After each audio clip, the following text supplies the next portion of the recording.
Seen that before. Hello, hello, hello. Good afternoon, good evening, good morning, depending on where you are and when you're watching this. If you're watching it live or you're watching the replay, this is the Melanated Air Hour. For the next 1 hour, we are going to come across your airways and bring you dope melanin conversation. Today, we're talking about Snoop Dogg not repurchasing, I think purchasing Death Row Records. That's our conversation today. The actual title of this is Reclaiming Your Brand. Today, you might get three of us, but for right now, you have two of us. You have myself at I am Lene Javette, and you have the beautiful Miss Faye Bishop at Miss Faye Bishop. If you are, Hello. hello, my dear, how are you today? I am doing wonderful. How are you? I am great, Glowing. girl. I'm in Atlanta today, chilling. Got this beautiful sunlight hitting my melanin skin. I'm feeling cute today. I'm like, this is natural light. I don't got near sunlight on, not a light on in the whole room. I'm feeling good today. Good. Yes. So today we are talking about Snoop Dogg buying Death Row Records. Come on now. If you are just tuning in, Madam President, I'm going to introduce you 1 second. If you're just tuning in, give us one of your favorite Snoop Doggy Dogg songs or one of your favorite Death Row songs. If you're watching this, you're probably in our age range, and so you probably grew up on Death Row. I'm from California. I'm a California girl, so I love me some Death Row Records, which usually surprises people. They're like, "You don't look like a rap kind of girl," and I'm not really a rap kind of girl, but I'm a DJ Quick kind of girl. I'm a DMX kind of girl. I'm a Snoop Dogg kind of girl, Dog Pound kind of girl. I'm West Coast rap. I'll say that I'm West Coast rap. So, hello, Madam President. How are you today? I am well, thank you. Hey, hey, hey. This hair is just flowy, okay? It's Hey, good. girl, I've been using that Ghost Sleek thing you've been seeing in on social media lately. It looks like a little sponge roller. Oh, yeah. Oh, my God. Girl, I love. Look at this. Is straight Look at Ghost Sleek. that. It's beautiful. I Yeah. gotta get me one of them. I Yeah. love it. I've been trying to do little infomercials because it's hard to find a good product that you see online and can use. I love it. So, Death Row. Are you guys familiar with Death Row? You guys go. Did you guys? Okay, so I know you're in New York. No, no, no, no. That's Keisha. Where are you at, Faye? I am 2 hours from New York. I'm in Pennsylvania. Did you grow up on Philly. Death Row? All Did you right. listen to Death Row back in the Philly. day? So Philly, you might as well say Philly, New York, because East Coast rap is East Coast rap. And a lot of people don't know. East Coast rap kind of was born, the first rap to be born on radio, and it was born on radio here in Philly. All right. Lady B. If are not familiar with Lady B, guys, go look her up. She was a hip hop DJ and rapper, female rapper, who worked at a radio station in Philadelphia many, many years ago. It was in the 80s, late 70s, 80s. And she is the woman who debuted rap music, brought rap music to radio. Because remember, hip hop started on the block. It started at the clubs and the parties, and it started with the DJs and the graffiti. So, yes, I am East Coast rap. All right, cool. Madam President, was you listening to Death Row back in the day? Man, let me tell you something. I am definitely the East Coast, West Coast, was part of the battle growing up. I think I was like in 5th grade, and the guys used to like be fighting in the lunchroom about like, I'm West Coast and I'm East Coast, and like it used to be fun when we were younger. So like we probably really didn't kind of like really understand what was going on.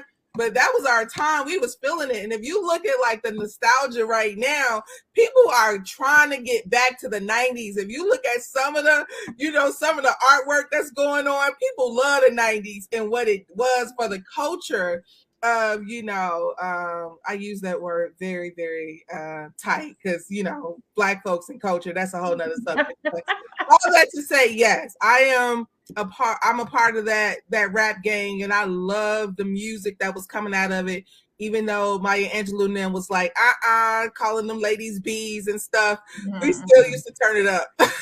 Yeah. Death Row was definitely, I think, instrumental just in the shift of music. If we and it's a delicate thing to say. I wish we could go back to the music of the '90s of when Tupac and Snoop was on the label. And Death Row was putting out some dope music back then. Music has changed a lot, right? The music we hear now, and sometimes I listen to today's music and our music of our time, and it's similar, but it's different, right? Like our music still glorified guns and called women bitches and guns, you know what I'm saying? But today they're so descriptive and nasty in their music. Like, we still have fucking police. Like we were still, riding and moving, taking our music somewhere, right? We still have Public Enemy and things of that. Today is just all nasty.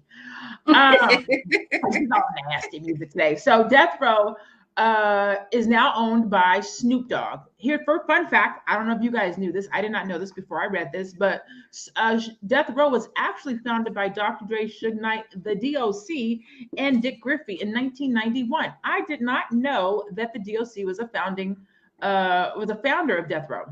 Did you guys know that before this? I did. I also know about the accident that took DOC's voice. I know he was also very instrumental in a lot of the writing and production that took place there too. I knew that, but I didn't know he was. I knew that piece. I did not know that he was a founder. Okay, so Snoop is one of the legendary artists who got his start at the labels, so it's only fitting that he will now take the reins. What do you think it means for Death Row Records now that Snoop is the owner? What can we expect? Well, to my understanding, when I read the article, it sounds like his goal was to buy back the label to acquire his music rights and his publishing. And if that's what it took to get that back, to claim his rightful ownership and reclaim his brand, I'm all for it. Now, where he decides to go in terms of the direction he wants to actually take the label, that's a different story, because Death Row, a lot happened there. It so much controversy, Tupac's death, the gang affiliation, it has such nasty affiliations associated with the brand.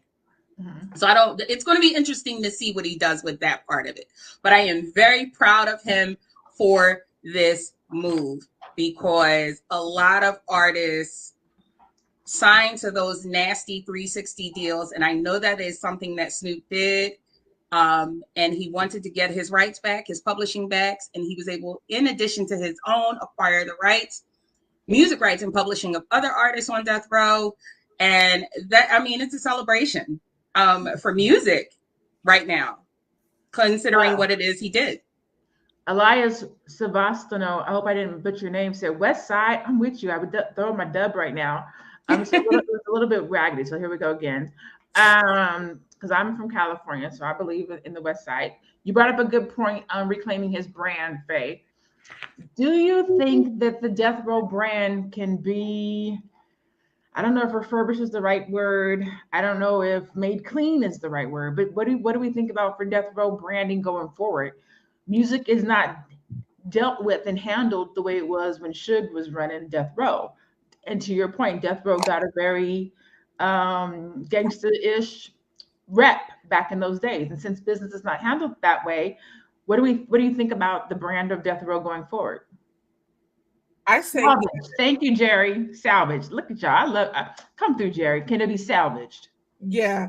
No, I personally think that I can't even think of a Death Row song in 2010 that was on air. I can't even think of a Death Row song. Not that they don't have classics, though, because the classics are definitely there. But when you think about the current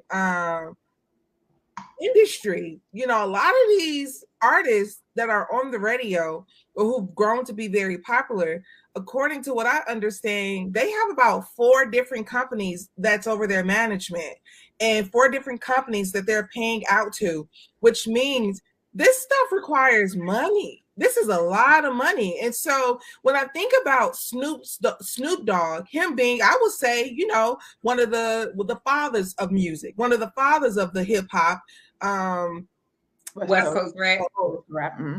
Yeah. I said the hip hop like an old grandma. Why did I say that?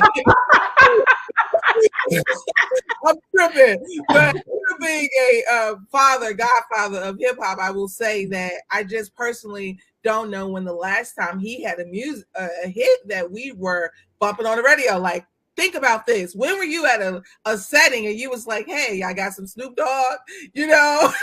Like, it don't work, it don't happen. So hold on. Snoop Dogg is timeless. Snoop has been around for years. He has reinvented his brand multiple times. He did a Christian album. He did a Jamaican album. He's he had a TV show with Martha Stewart. Like, come on now. Diverse. Right. Snoop is Snoop. We know, and not to mention, let's just say that he's also on Black Mafia Family, which is a show that was filmed just recently. Yeah, come on, don't be banging on the West Side. Right, 2021. But when I think about music, I'm thinking like, are people going around saying, hey, Snoop Dogg just dropped an album, did you cop it? I just really believe it. Is his time up? Absolutely not. He is classic, but hey, can he take this agency and take it to the new height? He has a new album coming out called BODR. I had to do a little bit of research before we did our session today. So he has a new album coming out called BODR. I wish I could tell you what it means. I couldn't find it anywhere. And it's an NFT album. So he's in blockchain. I mean, say what you want. The brother has found a way to stay relevant all these years. And now to be able to buy his namesake, not his namesake, but the what he said, Death Row is the label that pays me. What? And now Death Row literally is the label that pays him. Come on now.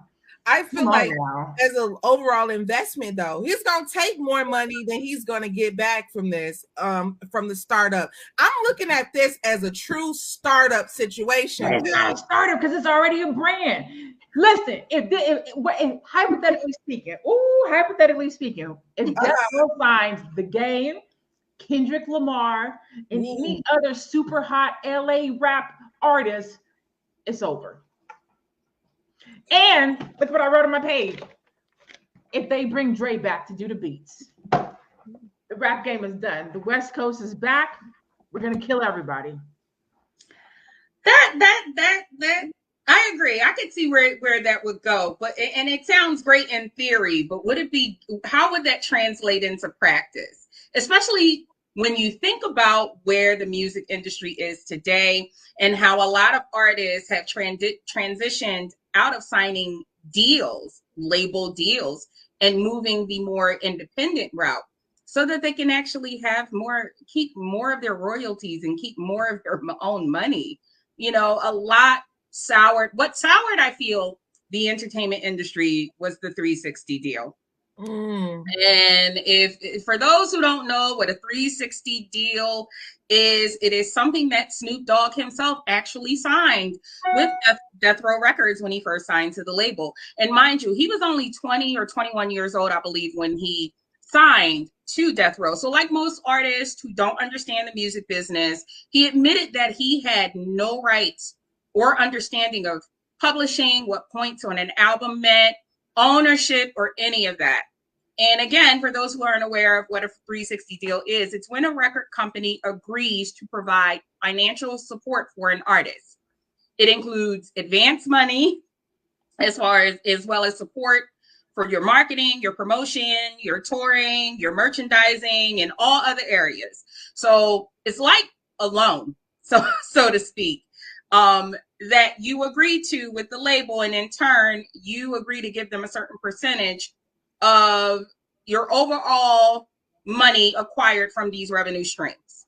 So it's not just a percentage of the album sales, which a lot of people tend to associate, or at least thought that associate 360 deals consisted of, where they just collect this large percentage of your album sales. No, they don't just collect money from album sales. They own your likeness, your imaging, any money that you make. If you make money, they make money under that brand. They make it. Everything. It is actually one of the worst kind of business arrangements you could ever enter into. And unfortunately, because the 360 deal, which became popular during the Motown era, has kind of cast this dark shadow, particularly over the music industry. Even with Snoop, deciding that he wants to re-innovate Death Row Records, there's going to be a lot of work there to do in order to turn it into what it once was. But I don't If think you decide to go in that direction. Here's the thing. I don't think, to your point, I don't think we should turn it into what it once was. I think we have to make it, to your point, make it current. We do have Spotify, we do have Apple, we do have people that are self-publishing and putting their own stuff, putting their own music out. So he can't go back and make it what it once was. He has to be thinking about this from a business perspective and moving forward, like Madam President said as well. That we're in a different time, we're in a different day and age. So he can't make a death row of yesterday. He definitely has to make a death row of tomorrow. So now, go ahead. To give clarity to that, when I say the death row of yesterday, I'm talking about the cash cow that Death Row Records once was. You have to think about it, from the deals, from the 360 deals. Yeah, you think of the Chronic, the amount of albums the Chronic sold. Doggy Style, which is Snoop's debut album. The Chronic and Doggy Style are actually, as well as Tupac's All Eyes on Me, I think, are the biggest selling albums over there. I don't think anything outsold the Chronic. So that's what I mean. Turn it, like, in other words, acquire an artist similar to that of himself and Dre and Tupac, 3 popular artists on the label, who sold millions and millions of albums and generated all of this money for the label. Could that happen today? And I say that because of where music is right now. Who would be willing? It would have to be a Kendrick Lamar, like you said earlier, to your point. It would have to be a big name artist who would agree. But at the same time, because of where music is, would they agree to give such a large percentage to Snoop Dogg and Death Row Records in exchange for being on the label? That's where that question will lie. I think that people are going to run into, I think, in theory, I'm not trying to hate by any means, but I think theoretically, people, young men, think about the music industry. It's not really, people are not trying to get Madam President to come to a concert or buy a lot of albums. They're trying to get 19-year-olds, 17-year-olds, and 16-year-olds to go to concerts because young people pay for everything, right? Mom, can you get this? Can you get this? Can you get this? So trying to get a bunch of young people to get to the concert that transcends also to adults, you know, people in their 30s who spend their own money on stuff. I just find that it's gonna be like signing NBA players. You want to go, hey, look, you want to be on Drake label? You want to be on Top Dog? You want to be on Kendrick Lamar's label? Or you want to come over here to Death Row Records? I mean, this ain't the 90s. Do you want to come over here to Death Row Records? You know, and not to mention the marketing aspect of it. Death Row was a very thuggish, bullyish record label. You know, they hottest rapper was killed. Not to mention, you know, he was killed and people were questioning, was the owner of the label responsible? Are you going to recover from that? It's nice. And I think, like Faye said, it sounds excellent. But when it's time to put them dollars in this, I am just not seeing how this is going to transcend beyond the metaverse. Ooh, I like the way you said that. The metaverse. I don't know. I think I have hope and faith. I mean, here's the thing. If you think about today's music in comparison, right? Back in those days, we loved our record label. Def Jam, we supported Def Jam. Bad Boys, we supported Bad Boys. Death Row, we supported Death Row. Mass P, we supported No Limit. So each one of these labels was like its own little gang, if you will. Yeah. Today's music, we don't have no labels. Like, I can't tell you a single solid label that's out there other than your major Sony Music, you know what I'm saying? But they don't, pardon my language, bang their label today like they used to back then. 50 Cent, Aftermath, like we used to know the label and we supported the artist on the label. I think and believe that by bringing Death Row Records back, we may get back to more of record labels and or families.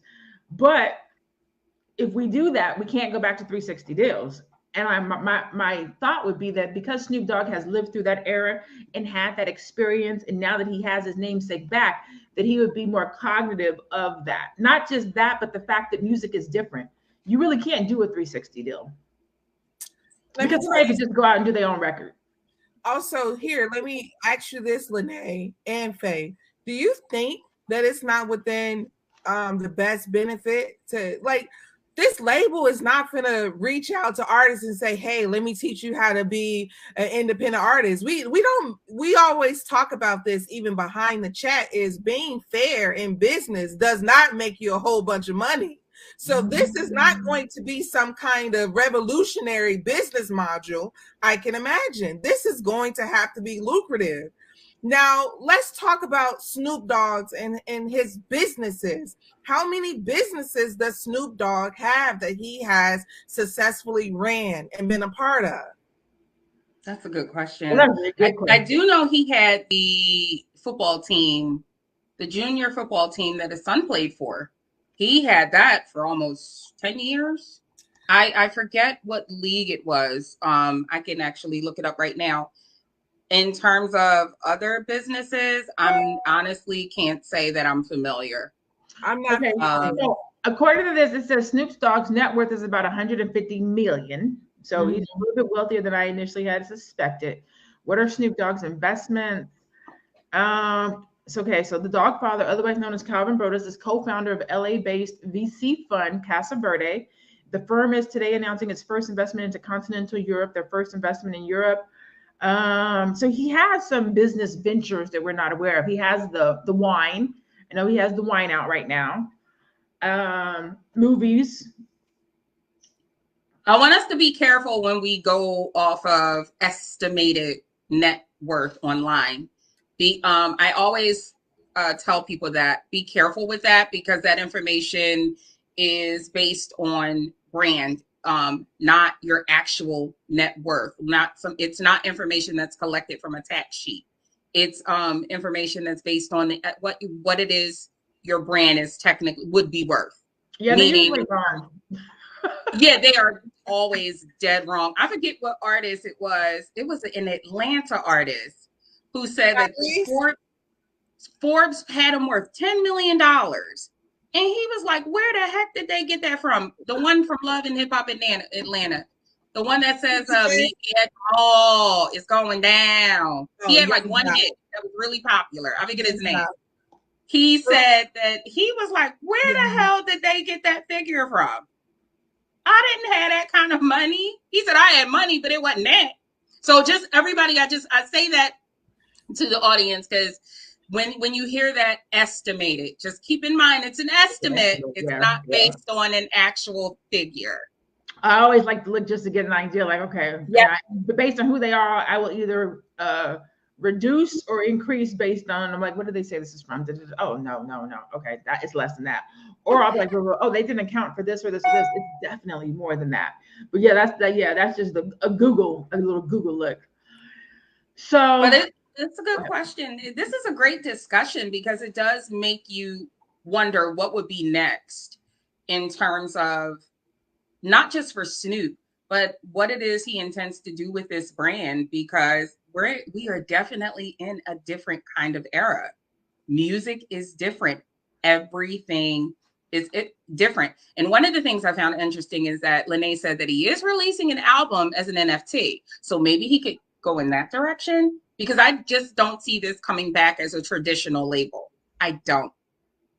But there aren't any traditional labels. So it would be redundant to come back as a traditional label. There still are traditional labels. You do have Universal Music. There is still Def Jam that exists. You still have Sony, Columbia Records. They're just not urban. I'm talking about like more of your urban, like a bad. Well, I see what you mean. Yeah. That's why I said it's going to be interesting to see what he does with it, because Death Row once was making over $100 million a year. Ooh, that's a lot of money. If I $100 million a year for almost 5 years that they were major like that. So that's a lot of money. Just thinking about like having that much money coming in and the beef and the hits. I mean, it was really, really interesting and kind of fascinating for those who really followed it. And I think that I would try to start telling the death row stories. It's still a lot of stories out there with death row, even Suge Knight's story, that hasn't been properly produced. I think he can go into a film arena quicker than the music arena, because the flip on the film part is you spend, you basically, whatever you spend, the anticipation is to make a whole lot more. Tyler Perry himself will probably spend $7 million, $5 to $7 million, and he probably gets 50 million. That's not a good example though, because his wigs be raggedy for his 7 million. No, He need to increase his budget like to 15 at least. No, but let me tell you some of the positive on spending. So sometimes the way we talk about money, it's easy to roll off the tongue, right? But acquiring $7 million, like if I had $7 million sitting under my bed right now, it's unbelievable, because people like, how do you get that kind of money? But people have mastered how to get that kind of money. And the thing, although that Tyler Perry may have that, some people may feel like, it's not great work. What it is done, it has worked. It has worked for the audience that continues to go and support and say, this works just fine for me, and it brings in a lot of money, because so whenever you do make a movie, you don't want to go in the movie spending $100 million and making $100 million. No, you don't. But you went from 7 to 100. I'm saying if you can spend 7 million, increase it to maybe 8 or 9, and get a budget that puts out. Now, I say that to say a lot of his, his major films like Lionsgate films, those are usually pretty good. But some of his smaller budget films, you can see that they're a smaller budget. When I think about Death Row too, I think about Ice Cube, and Ice Cube has done magnificent when it comes to business adventure. When I think about Dr. Dre, I think Dr. Dre, and here's the thing too, this is something that we can really spin on, how being talented is not enough. Being skilled gets you further than just being talented. Why is Dr. Dre sitting around with $1 billion? Because he's not just Dr. Dre, he's an engineer. I'm a musical engineer. I can make the music. I don't have to be an artist. See, when you're just an artist, and this is what they don't teach our Black youth, is when you just an artist, you just Jay-Z. It's one Jay-Z. They trying to get one Grammy, one rapper on stage. But when you're an engineer, you got Jay-Z coming, you got Drake coming, you got the next person coming. It's nonstop. When you're an engineer, you on hit after hit after hit. And then, like, when you think about Snoop Dogg, he's predominantly been an artist. He's been a rapper. You don't see Snoop Dogg in a lot of the business side of the arena when you think of Death Row too, and the people in that industry with them. I think Death Row needs to bring Dre back so that they can have a dope engineer. And if they bring, let me think about that.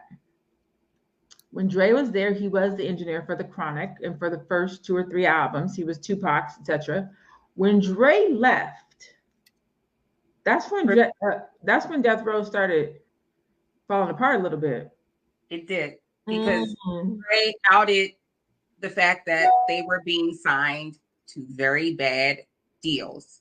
He left over that reason, and he started Aftermath. Remember, he left Death Row and moved on, and started Aftermath, and that's how he became associated with Universal Music and Jimmy Iovine, who is also his partner with the Beats headphones, his business partner.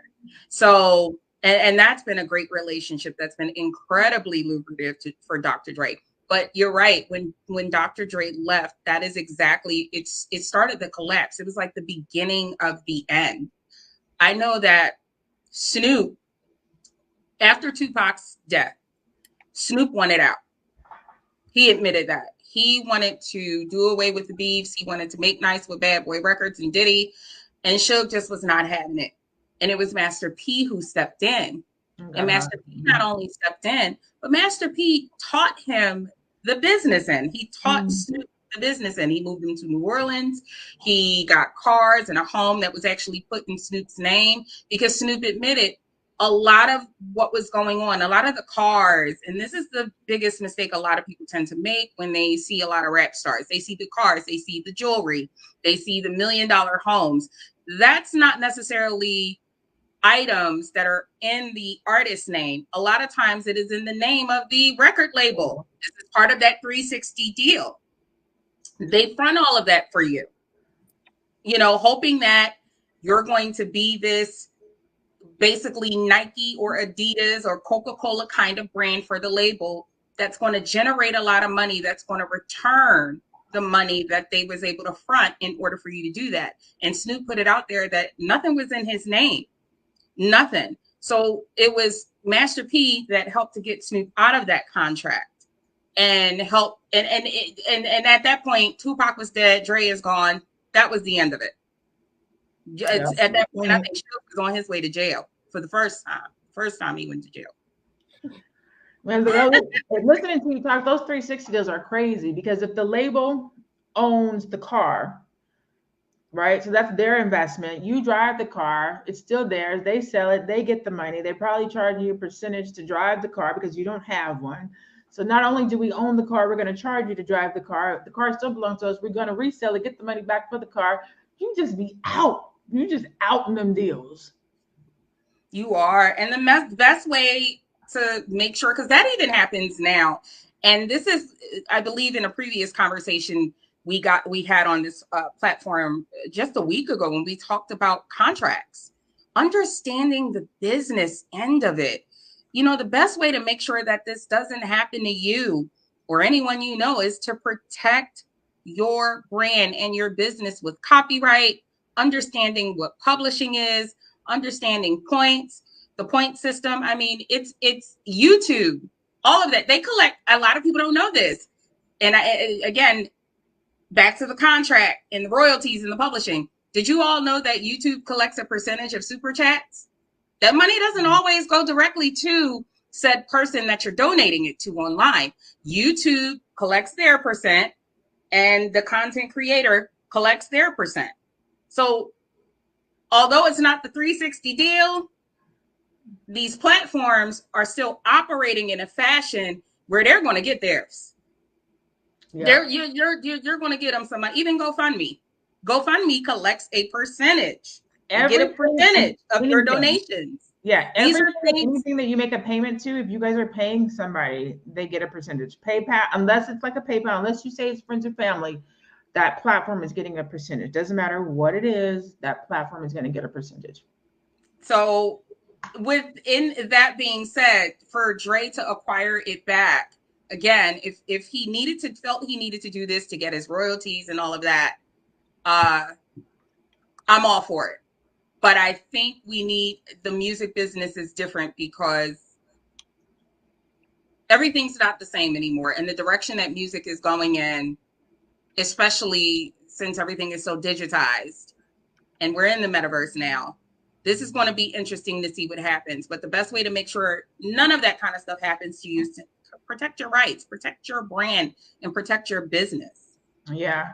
So Mr. Man says, baby, Dr. Dre ain't engineering anymore. Not so true. He does still engineer, but you gotta be somebody. He ain't engineering for the average Joe, but he still does some stuff for Mary. He still does do some different things. He still works with Eminem. So he has specifics and particulars that he'll come out of retirement for. But you did bring up a good point. I don't know. Is Aftermath still around? Do you think Dre would go back to Death Row Records? No. All that money he made off Eminem? Exactly. Eminem is set him up to the point where, and then not to mention, you know, beats by Dre, which I consider to be a little literal, but that's another story. But he has a label. Again, labels aren't like what they were like back in the day. So I don't even know if Aftermath is like still a technical, you know what I'm saying? But But let me tell you something though. It's interesting that you say that. Something that is popular, Lene, are producers. Remember, Mike Will made it. That's one. What's the other guy name? He does a lot of Summer Walker stuff. London on the track. Like this, and this younger. This is younger stuff. Like, right? You like, huh?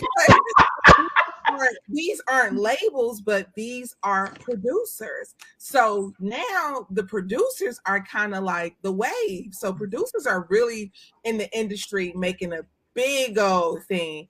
I can't think of.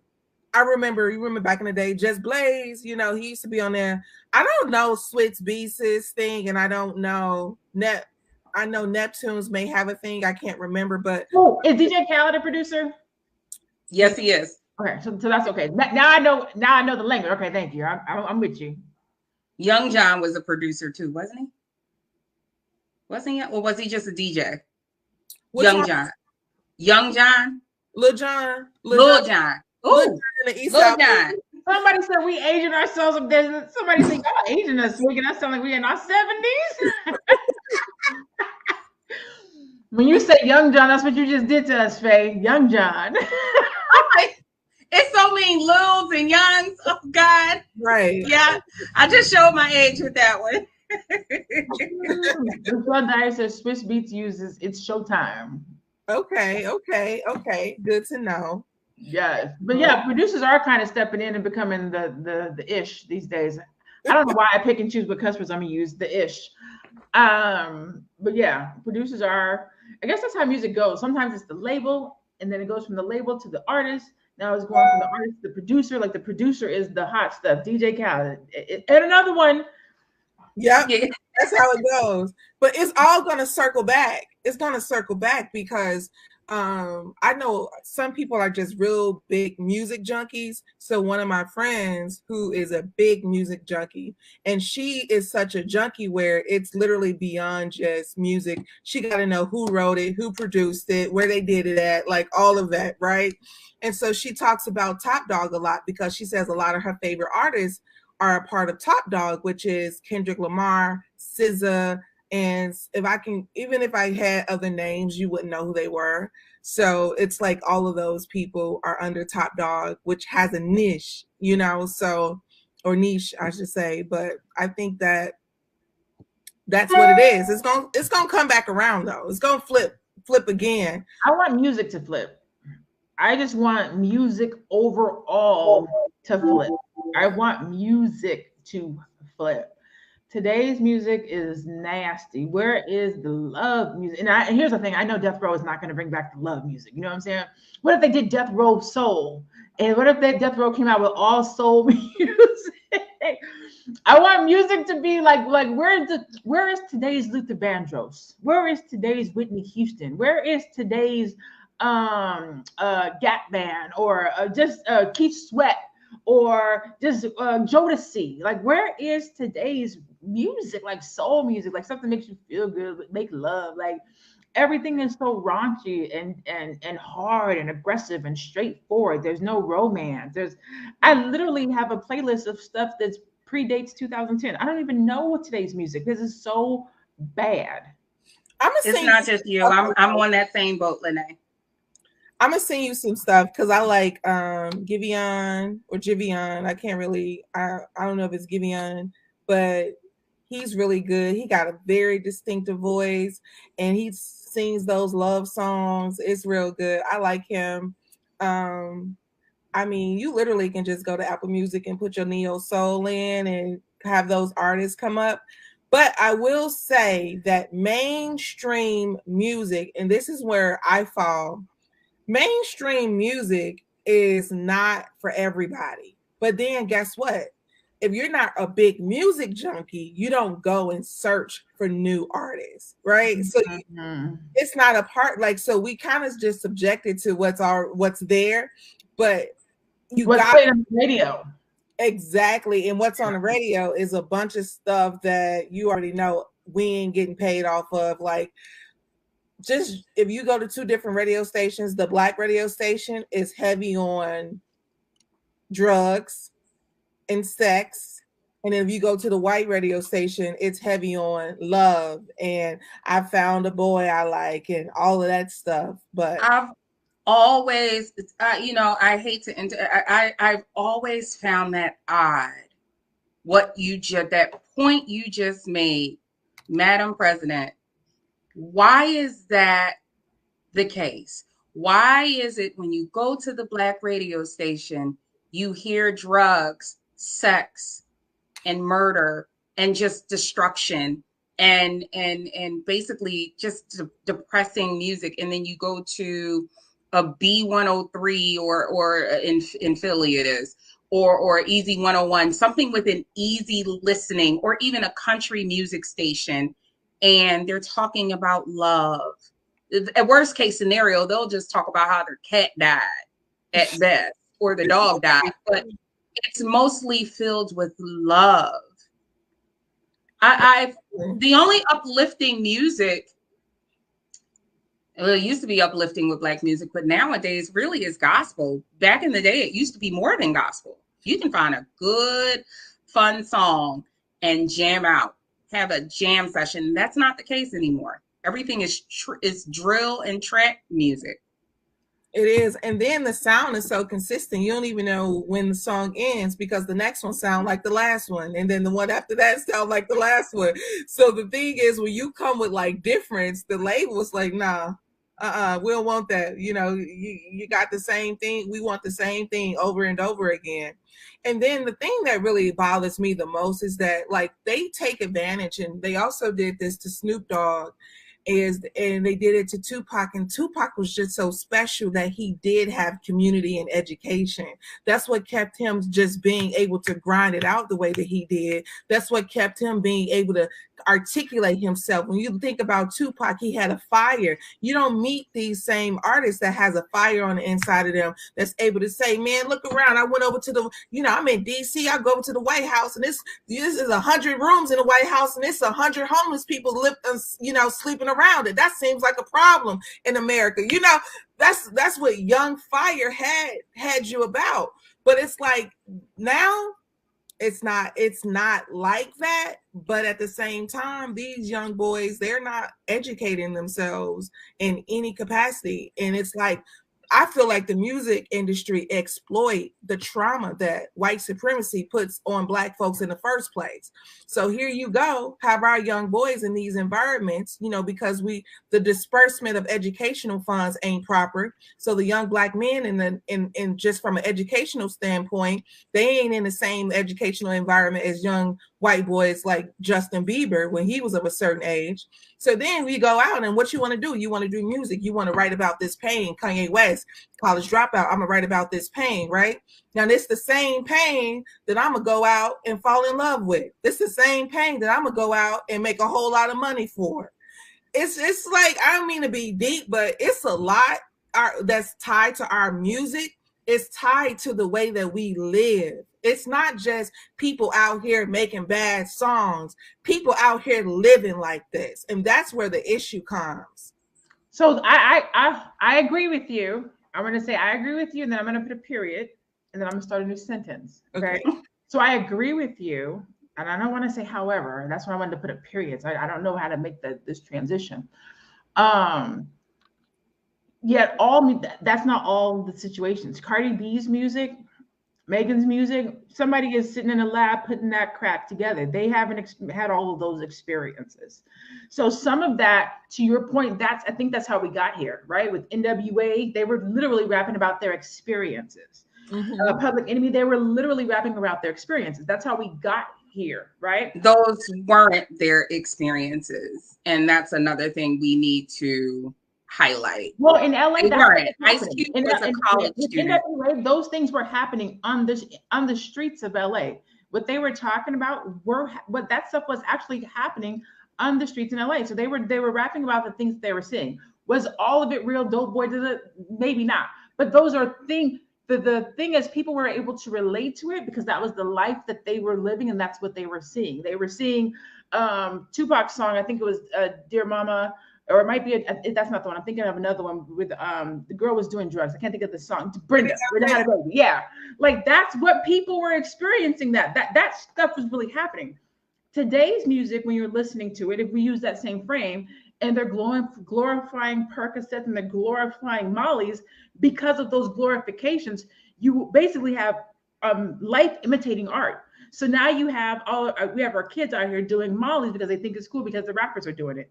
They're doing lean because the rappers are doing it because they think it's cool. So before you had art talking about life, now you have life mimicking art, and that's crazy and weird because, to your point, when you listen to the music, when you listen to love songs, you believe in love. Maybe not, or maybe you want a love like that, right? You want to be like, oh, that's how I want to be loved, or that's how I want him to come in and lay me down, or whatever the case might be. But if you're listening to Molly Percocet, then you're like, oh well, hell, Molly Percocet must be the thing. So there's a level of brainwashing that comes through the music, the same way it comes to the TV. When we watched A Different World, everybody wanted to go to HBCU. Now everybody want to have an empire. Why can't we tune out of it? I noticed that Michelle said something, a comment a few moments ago. She said they want us to view white people as wholesome. They do. But when you say they, who are you talking about? Because, and this is where my conservative side comes in. We can talk about them, the other persuasion, but I want to get to the point where we're going to have a conversation about why are we so complicit in exploiting ourselves? Why are we so complicit?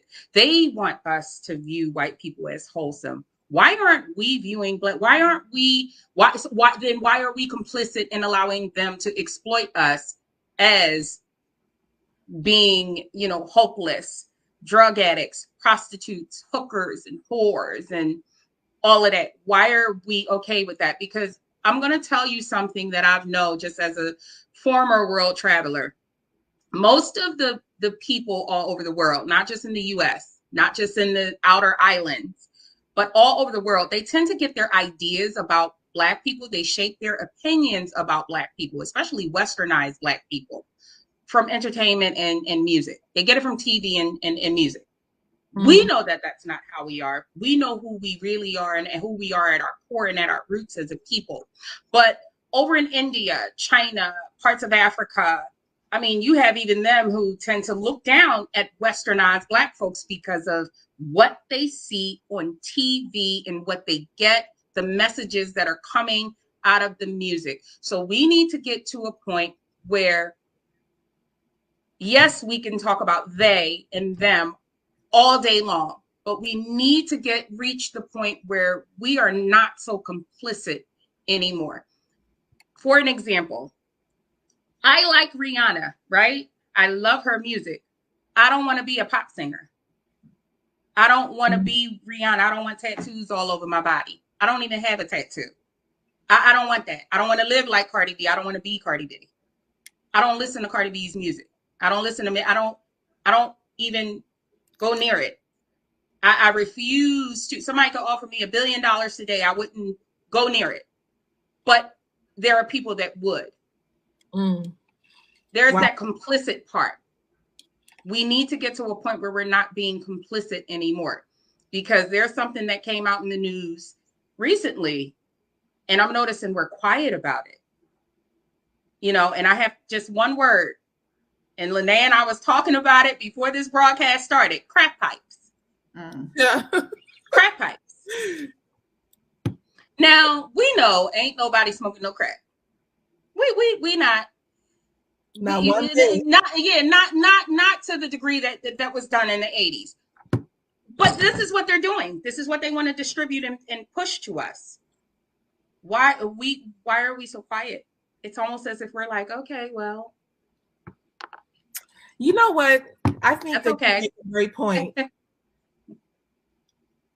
I think that you make a great point, Faye, and I'm gonna say something else too. The psychological Black folks don't want to deal with the real psychological issue of just truly just rebelling against the programming. You know, it's kind of like we want to potentially just kind of blame and just say it's the programming, but we don't want to turn it off. Not to mention the money, the my thing is I do not like the concept of doing anything for money. That's how our ancestors got here. I don't subscribe to that, doing anything for money. This is how your grandmother was a part of Jim Crow, is the concept of doing anything for money. So we got to stop looking at people who become famous and rich as something to subscribe to. They said in I think the video of Dr. Boyce passed this video around recently, TikTok.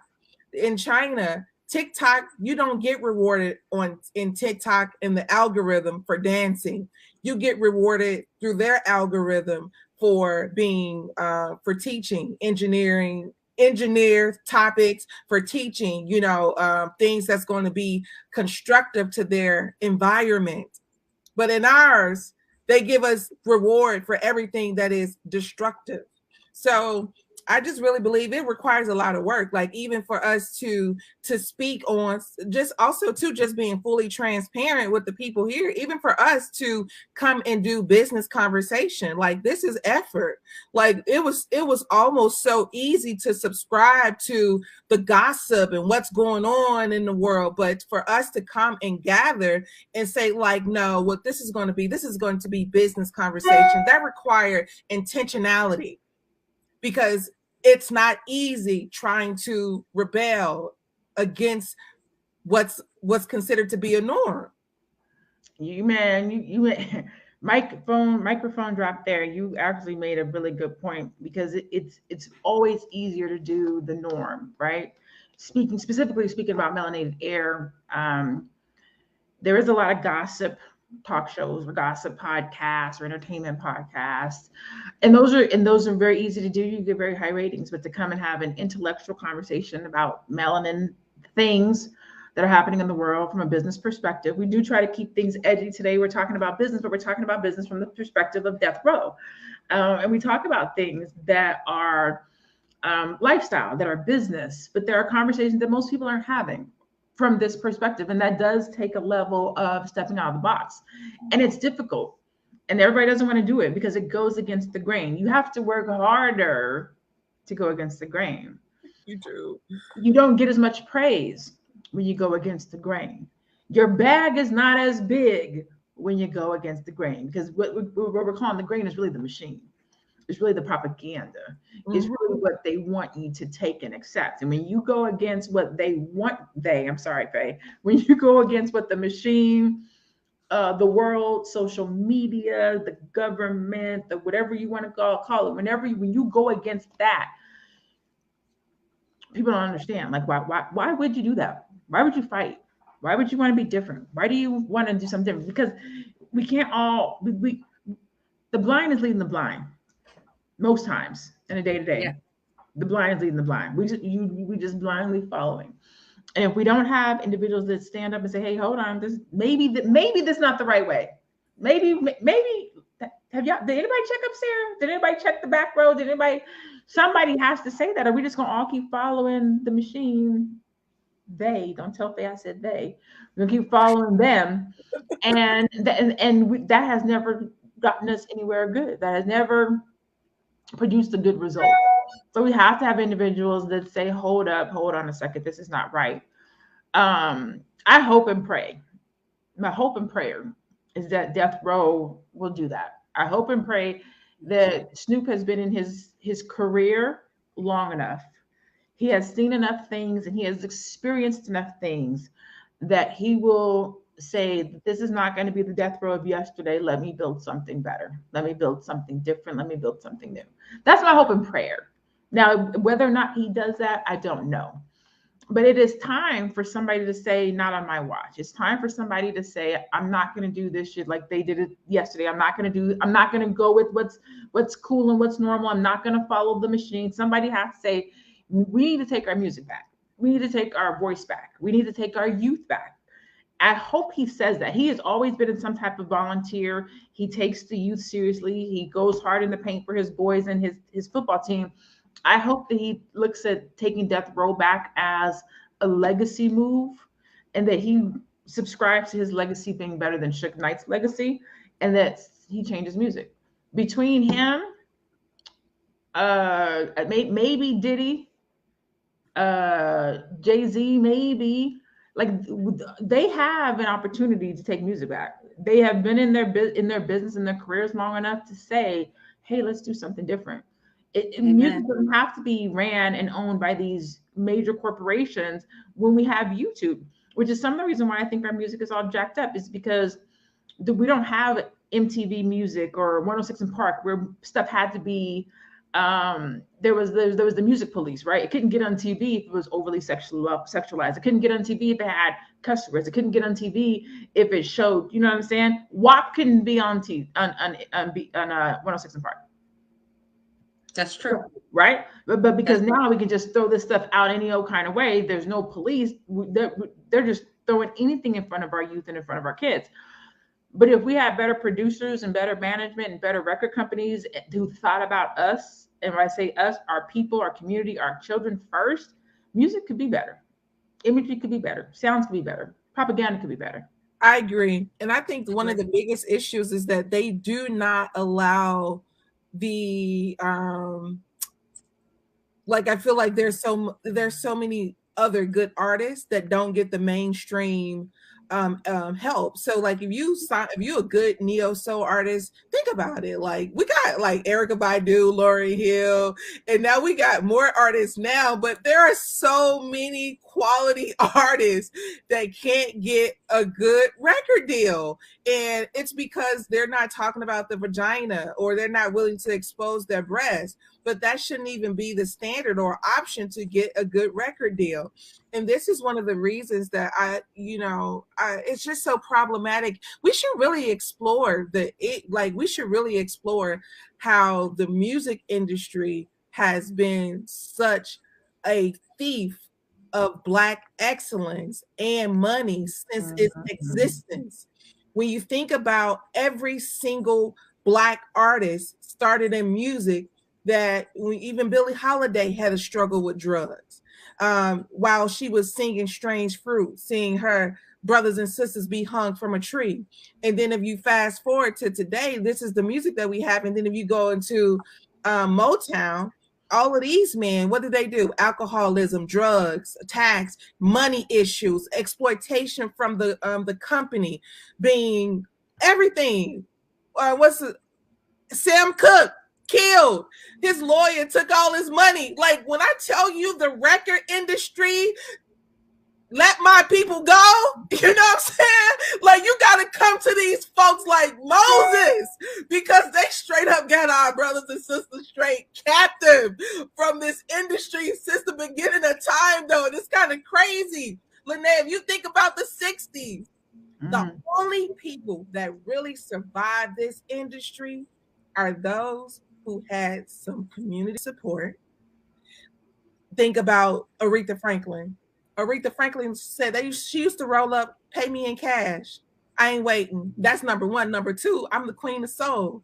And then, like, she had to get to a place where she said, I'm deciding. And what did Aretha have? The skill set. I play my own music. I've been in it since a long time. So I just believe there's just so much in depth in in this particular subject that we can continue to explore. Yeah, I agree. And I'm with Lene. I hope that, and this has been such a very good conversation, Snoop Dogg with his take on reclaiming Death Row Records, which is a brand that he helped to build. He was one of the most popular artists on that label. I hope that he is able to do that with rebranding the company, because I do know that he's definitely not going to take it back to what it was. But I do hope that the direction he does take it into is something that will be much more lucrative, not only lucrative financially and economically for those that sign under the label or work with him on the label, but it will be something socially that Black people can connect to once and for all, because we have lost that connection and we don't have it anymore due to the exploitation. Absolutely. Ooh, great conversation today, ladies. Great conversation. Yes. There's so much. I mean, first of all, I love melanated air. I love that we can look at things that are happening in the world, real life, real time, and talk about them from a business perspective.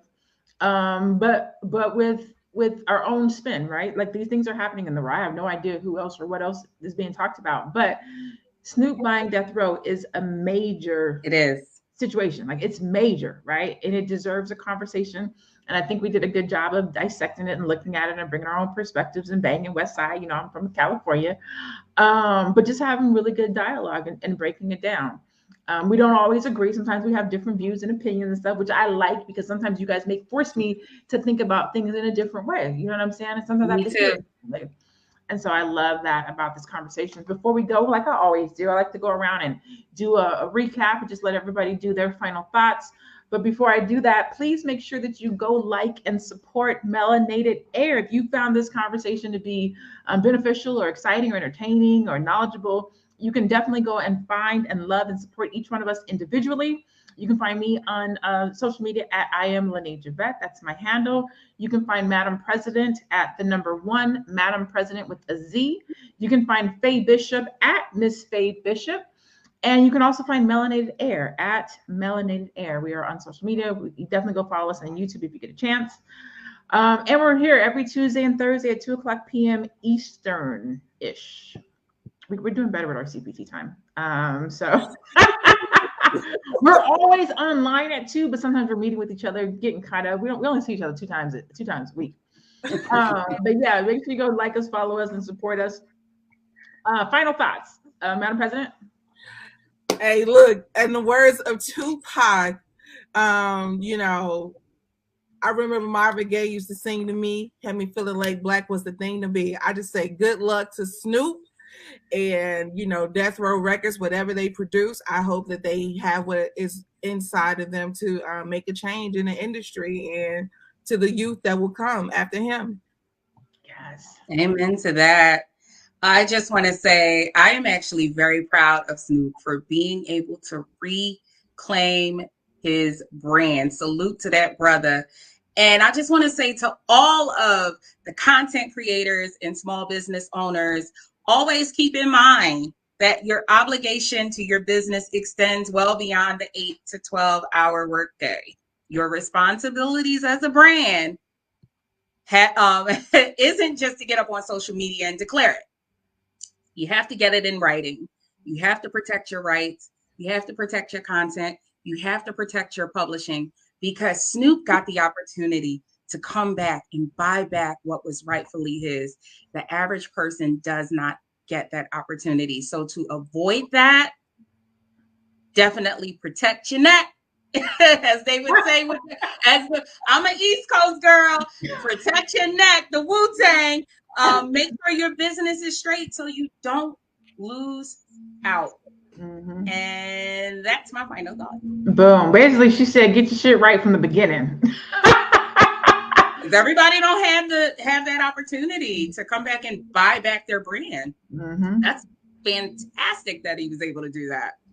Yeah, Diddy did it just not too long ago with Sean John. I guess he sold it for $70 million. I think he bought it back for like $5 or something stupid. My numbers are way off, but it's something like that, where you get to come back and buy your brand. Hopefully, you know, he'll rebuild it, but that's a whole nother conversation. But yes, what Faye said, man, as Black people, business owners, entrepreneurs, self-employed, doesn't matter who you are. It doesn't matter who you are or what you do. Read your contracts. Make sure you're protecting yourself. Make sure you're reading the fine print.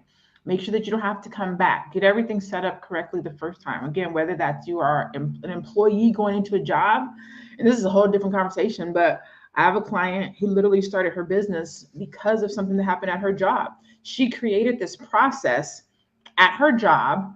And when she left, she was like, okay, I want to go teach this process. And they were like, you can't teach this process because you created this process at this job. So your process belongs to us. And she was like, no, it doesn't. And they were like, yeah, you signed this document that says anything that you create here belongs to us. She was like, no, I didn't sign that document. And they were like, it was in your new hire packet. And she was like, yeah, but I didn't sign it. They went and pulled her new hire packet. Lo and behold, she did not sign that paperwork.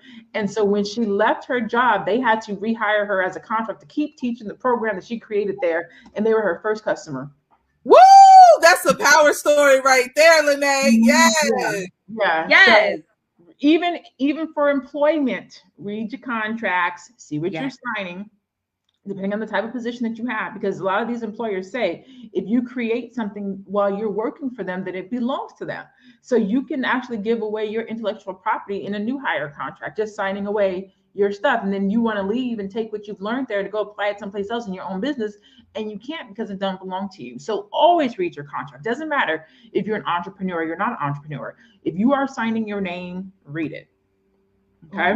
So congrats to Snoop Dogg. Congrats to the West Side. California love all day, baby. I'm from Cali. Y'all, a killer Cali. Y'all can probably tell.